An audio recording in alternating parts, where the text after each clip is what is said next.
Hey, what's poppin', YouTubers? East New York's finest, hosted by Mike. Well, as I said in my last video, I wanted to go back to the Edison Expo Center to get my whatchamacallit taken care of, and it worked. I did it. I did go today to Columbus. I got there late. I got there around 7-ish. Again, there was another accident. X5 BMW was trying to race me and edged me on a race. I didn't know it was a female driver. I'm guessing she was probably Spanish or black. And I only found out after the accident, probably about 8 or 9 miles up, probably about 20 so minutes as I get past. I always stay mostly in the left lane because I'm always, going a little faster. And if there's space, I stay there. And I'm looking up ahead of me. There's a car on that shoulder again, green SUV.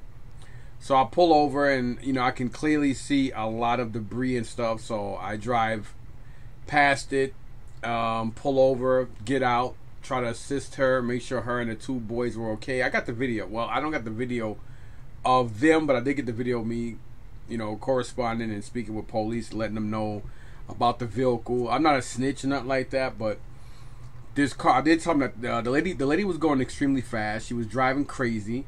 I only found out it was a lady after, and I told him, I said, yo, and when she said white car, she just seen a white car just blur, and I was like, so I'm sitting there, and I'm like, wait a minute. So when the cops get there, I'm like, wait a minute, if that white vehicle is a BMW, and then it was like, yeah, and I said, well, is it a BMW X5? And as I said, that's the same jackrabbit son of a bitch that fucking was edging me on and driving crazy, because I told him, I said, ever since I got this car, it's drawing the wrong kind of attention. Everybody wants to race, drive fast. It's like me when I'm on a motorcycle. When you're on a street bike, people want to zoom by you, do dumb shit. I don't know why humans are so sick and sadistic, but whatever. Anyway, so I spent about 40 minutes there. So I got to Columbus a little late, but from what I was told from a lot of people that had stuff and a lot of people that was walking around, nobody really got anything. And then a friend of mine needed a slugger. Somebody I know from New York. Not Fam Eric or nobody like that, but somebody I know from New York needed a slugger. And I went back and I was like, yo, I got a guy down here who has one. And he said, well, how much? And I gave it to him for the same price Kenny sold it to me for, because I'm not going to make money off a friend. And then he's like, oh, so how you gonna tell me how much, and then pick it up, and then you're like, oh, yo, I'm gonna have to give you the money in 2 weeks because I forgot I ordered one. I'm like, dude, I was like, what?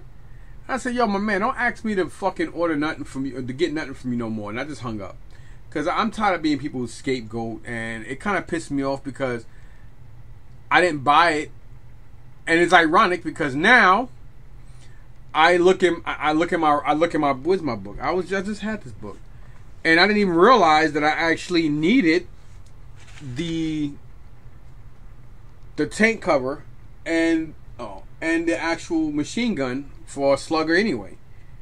It should be in here, and I totally forgot that. Yep. Oh, so I got the gun. So I just needed the driver cover, and that cover is about $10-15, maybe even $20 for that and a gun individually anyway. So I wound up killing 2 birds with 1 stone. So that'll be one part, because I have a couple of sluggers, but whatever. Anyway, that kind of ticked me off a little bit, but whatever. So obviously this is what they gave me to run inside. The security people remember me from yesterday because of the car. And I was like, yeah, and the lady said, oh, you're back. And I was like, yeah, I mean, I must have skipped close to 1,000 people on the line. All out. I was like, listen, I just drove here. What happened was PSA, I paid for 19 items to be signed and to be, certified from PSA. They missed 1 item. So they knew I was telling the truth. And they let me in, and the guy at the door, one of the coordinators, he was like, yep, don't worry about it here. And I said, no, you can come in with me. So he gave me this just to come in. Yesterday it was green. Today, it's supposed to be orange, I think, today. And this, it says Fast Pass, so I don't know what that's supposed to mean, but you know, he was cool. And speaking of that, before I get to that, so in the other video, this is what I was looking for yesterday. And yeah, I apologize to Isaiah because I thought it fell out, whatever, but it was actually in the trunk of my car, so it must have slipped out during transportation. And that's Ray Park signature. So this is for my 3-0 Snake Eyes. This is what I was looking for yesterday. So, and it's a good thing I wasted no time doing the video yesterday, because I probably would have did it later on today, but I was like, let me just get it over with. And good thing I did, because I would have missed out on getting this PSA, which I would have been pissed off about. So as you see now, it has the PSA sticker on it. They had to give me another one, and I paid an extra $10 because they was like, "Oh, do you want the DVD?" And I didn't think about it, but whatever. I got that. I had to pay for that, so I only paid $10 to get the DVD PS8 as well. It really didn't make no sense to get two, but well, I guess at that point I wasn't thinking until I left. As soon as I got back on my car, I was like, "Wait a minute, why did I get the DVD and this? That it made no sense." But I guess it makes sense due to the fact that because he did sign both. I think by mistake they signed inside, and I was like, no, I want it outside. Maybe that's why the jackass in the blue shirt yesterday was a little upset or uptight. It wasn't my fault. You know, you're supposed to ask me, where would you want the signature? You don't just fucking sign where you want to sign or whatever. You know, I didn't like that. But like I said, Peter Cullen's experience wasn't as great as it should have been, especially the fact that I spent over 2 hours getting in to see him in Ray Park, and then another 3 hours or so just to get up there and deal with him and that funky ass asshole that he had handling his stuff. I can't get past that because, as a paying customer and a fan, you are responsible. You can have a great experience, you can have a decent or good experience, and you can have a bad experience with somebody at these shows. Especially, I mean, it doesn't matter if the actual artist or the star or whoever is doing this stuff. That has nothing to do with it. You understand? Your experience starts with the handlers and everybody you got to deal with before you get up to this individual. So if you already have a bad experience, but my experience started when me and Isaiah was already side by side with Peter. And Peter was cool, but this guy was an asshole. Oh, that's not, real, agitated. And I went in on him a little bit. I didn't go full me, but I did let him know that, I don't give a fuck who you think you are, who you think you're here with. I got no problem taking my money back. Fuck that. You know what I'm saying? What are you gonna do? Say, oh no, we're gonna damage your stuff and everything. Nah, man. But anyway, I can't stop talking about it because it's like Fred Dryer. Is it Fred Dryer?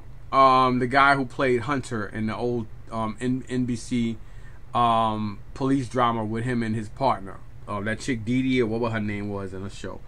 Now, I understand he was he played football for a while and whatever, but dude, you haven't done anything significant in over fucking 30, close to 40 years. So he kind of had a little attitude too, and you know what I mean. And I kind of put him in. And I said, I forgot what I said to him, but he was a little asshole-ish too. They get like that, I guess, sometimes. But let me, let you know what's going on. So my G.I. Joe lady, she did say it's a one-shot deal, and she said she wanted 15, but she'll do 10 if I take everything. She still had the couple of the lanyard figures. I told her they weren't G.I. Joes, along with a beat-up Slipstream and just as bad condition. I forgot which G.I. Joe figure it was. And she still had Hit and Run and Tunnel Rat from last week that I didn't want. They weren't in bad condition. They were in way better condition than the other two. But even at $5 each, no weapons, no nothing. But she did come out with with some sealed G.I. Joe Retaliation. It was The Rock, a couple other figures. Well, The Rock's character, I think it wasn't Roadblock, was it? Heavy Duty, whatever. It was about 6 or 7 figures. And I looked up the Snake Eyes because but I didn't like it. The price, he was like $6 to $7. He was like the cheapest one out of all of them. Now I do know like the 25th anniversary style G.I. Joe movie stuff is garbage. Most of the figures are not great figures, especially from the Retaliation line. I think one of the most expensive ones was probably Roadblock, but her prices are off. Like a lot of stuff she had, her prices were off, except for this one Bumblebee. It was going for about 80, but then when I looked it up and see what it sold for, about 35 to 60. But I didn't want to give her 30 for it because I was just gonna resell it. And what am I gonna? Well, somebody's gonna tell me the same thing. Oh well, eBay's going for this, and you gotta pay for shipping because you gotta give shipping for free and eBay fees and blah blah blah. So I can give you $20 for it. So I wasn't dealing with that shit. So I only thing I brought from her was some comics. So while I'm already talking about her, oh man, my phone almost fell. So these she had last week. She had like I think 3 Phantom books. Now about 3 or 4 months ago, it's been a while, she did sell me a binder that had Phantom books inside. Still haven't gone through it yet. And last week I forgot to ask her how much she wanted for. I think she sold a couple. I think it was more than 4. But I did get the Phantom number 13. It's like a $3 book. $2 to $3. Number 10. Whoop. Number 7. I'm not sure if I was missing these or if I have them, but I just took them anyway. And then number 4.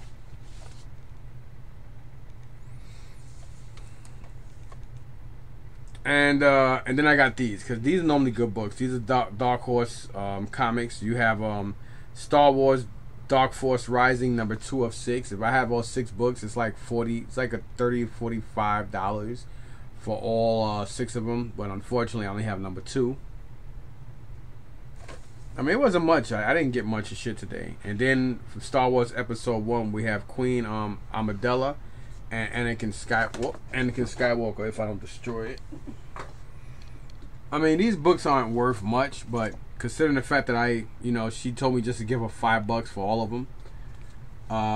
So $5, I was like, yeah, I'll do that. That was all I brought from her. And I always try to buy from her. To keep encouraging her to bring stuff, but I'm starting to think that she has a lot more stuff than she said she do. I think she just tries to put stuff on eBay, and then if it does or doesn't sell, she just moves it on or bring it with her. That's what I think, because it's just ironic how for the last 4 years or more, this lady always have G.I. Joes always, and I just think this lady's got tons of shit. And then this other guy, people are always like, he's in the L section, and he always has a lot of comic books and stuff. So ironically, I can't believe, it's not in the best condition, but I still can't believe this book was there. So we have Star Wars number 1, not in the best condition, but still, no, this should easily be a $20 book, at least $20. I paid $18 for this whole stack. So we got Star Wars number 1. We got 2 copies of X-Men 69. I think they're both direct or new. No, I think they're both. I don't know. But X-Men number 169. This is actually a pretty decent book. This book, even this condition, is like a $15 book. 15 plus. And there's 2 copies of that. So I made my money just on that Star Wars number 1. And then we have X-Men number 112, which is another decent book. These are all key issue books. Can't believe they were dead that time in the morning. You know what I'm saying? So you have 113, 112. Then we have 166. All these are key issue books. They aren't great key issues, but you have the Asteroid, the first appearance of Asteroid. I mean, you got a lot of some good books in here for that price. I mean, $5 for the stuff from her, not bad. And the fact that I got a couple of X-Men's, and again that Star Wars number 1. not in great condition, but still no, that's easily on a low end a $20 book.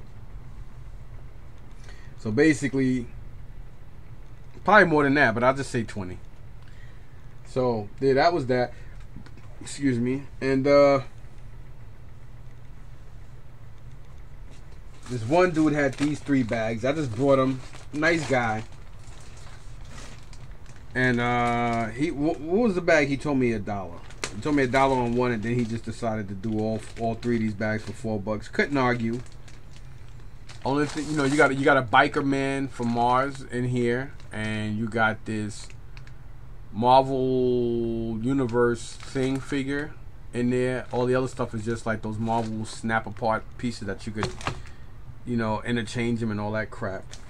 And in here you have a superhero turtle and a Power Ranger bike. And then in this Ziploc bag we have Vintage Blue Ranger. We got the White Ninja, whatever thingamajig, and that's it. So I figure for $4 for this stuff is not bad. Like I said, I didn't get much, if anything, nothing exciting. Then here, this guy, I think this is missing something. But he wanted 10, and I was like, what's the lowest you take? I said, you know, I'll do 5. So he agreed on $6, so I just took it for the 6. I'm the only one strong enough to bring balance to the universe. Sound like Uncle Phil. Alright, so it's off now. So you got this. I did get one of these a couple of months ago in thrifting. And I think it was about the same price I paid for this. Maybe $1 or $2. This was probably $1 or $2 cheaper.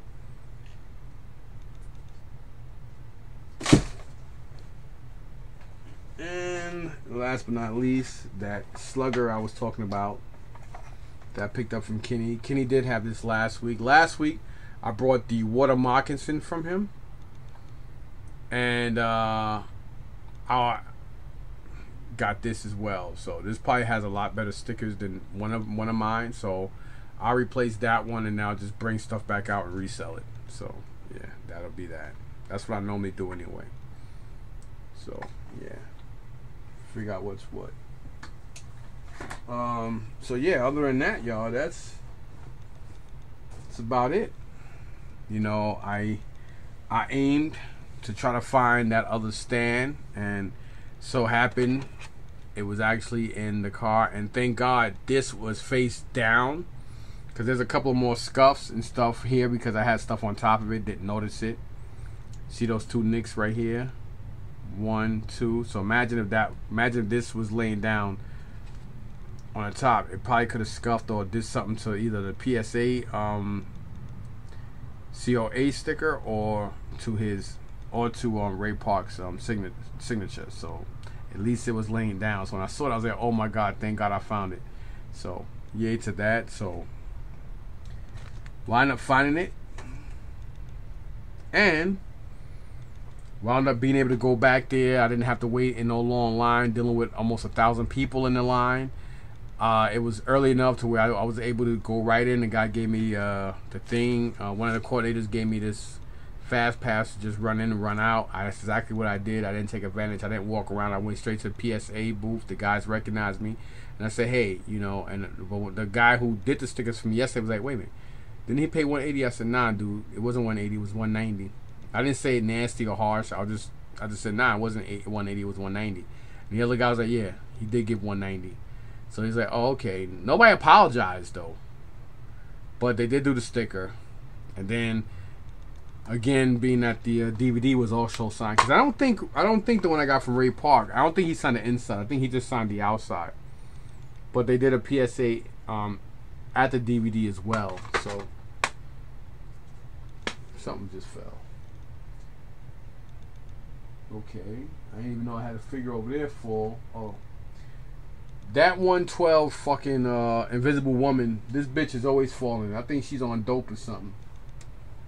I would like to figure out where I put that what's it called, but I need to start putting this stuff back. because I've been trying to clean up and stuff. And of course, obviously, I forgot to tell you guys yesterday, but you guys see it. So I did put the Castle Grayskull and Snake Mountain up here. I just got to figure out where I'm going to put the Eternia playset, because I don't want the Eternia playset by that vent, because in the cold it's not bad, but it does get hot a lot, so I can't block it with cardboard or something unless you want a fire or something like that. So I have to figure out where I'm going to put. So I think what I'm going to do is right here in this corner, there's a the other piece. You got, wait, there it is. This piece right here. That is the left side of the Eternia playset. So I'm gonna move that because I had 3 at walkers or AT walkers, what we don't call them. I put 1 in the box. I still gotta get 6 chin guards for all 6 of them, for all 3 of them. And so I'm gonna move this slightly over here, so that way I can have more room to display this, like right around here. My plan is to try to put it at least from here to about right there. So that'll be cool. That's my plan. I haven't decided what I'm gonna do with the Police Academy stuff yet. I see another figure fell. Looks like the couple of the Pirates of Dark Water figures. Look like some of them fell, and I see something fell on the floor, so I gotta take care of that. But yep, so that's basically my plan, and yeah. And I gotta figure out, because all my G.I. Joes that I'm keeping now, I've decided to keep. I was gonna rip them all off a card, and then put them on a wall with all the other Joes, but it makes no sense to do that. Why do that if they're already carded? So I'll just have to put them downstairs, and I'll just display. Whatever, it doesn't matter. I'm having a lot of brain farts lately. I don't know what's going on with my memory, but it seems like my memory is depleting, and my speech is getting crazy and everything. For like over a month and a half, I've been noticing that. So anyway, enough of that mushy shit. The fuck is in there? I already forgot what's in that. That's probably stuff I'm gonna sell too. I don't know. But yeah. So haven't decided what I'm doing with what yet, but gotta get my stuff together. Gotta go downstairs in the basement and re-put all those Hot Toy bins back for my my Hot Toy empty boxes. Cause again, I had to like move stuff out the way because I had to get to the Darth Maul Hot Toys box, along with this box right here, the 3-0 Snake Eyes box. I just wanted them signed, and then I'll put them back in the bins. So, and my next thing is hopefully the next show there'll be a couple more Star Wars people, because again, you know, Ray Park did sign in big bold letters on his helmet. So for now on, when I do see like you know, Star Wars type helmets about, I'll pick them up, and if they're in decent enough condition, so I can have them signed, because I got the idea from last year at the Meadowlands Expo Center, where this guy had this same helmet, that Stormtrooper helmet right here, and this motherfucker must have had like 40-50 signatures on it. And another thing too, just to let you guys know, PSA, I don't know if I said it yesterday, but PSA no longer gives you the card. They used to give you a sticker, and they'll put the sticker on the item, and they'll give you a card for each item you purchase or whatever, but they don't do the cards no more. Because I was like, oh, where's my cards? I was like, oh, we don't do that anymore. I was like, oh, okay. I used to like having the card, but they don't do that. They just do the sticker now. So I guess they decided to charge, you know, because I mean, it's $10. I mean, you know, whatever. But anyway, you guys, I gotta go. I've been talking too much. Peace out.